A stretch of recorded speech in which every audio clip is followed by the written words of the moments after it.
Joana Vasconcelos va néixer el 8 de novembre de 1971 a París, França.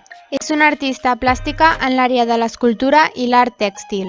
Ha fet diverses exposicions com el Museu Col·lecció Berardo de Lisboa, la Bienal de Venècia, la Pinacoteca de São Paulo, el Palau de Versalles, Museu Guggenheim de Bilbao i Svalbard Museu. Els materials que utilitza no són els materials que utilitzaria un artista tradicional. Pot arribar a fer servir materials industrials i domèstics. Algunes de les seves obres urbanes són El solitari, del 2018, Carmen Miranda, 2008.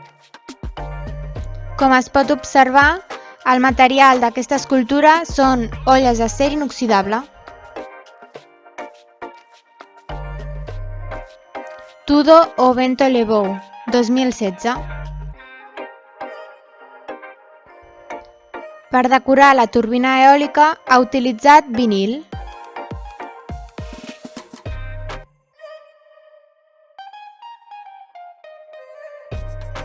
Pop Galo, 2016.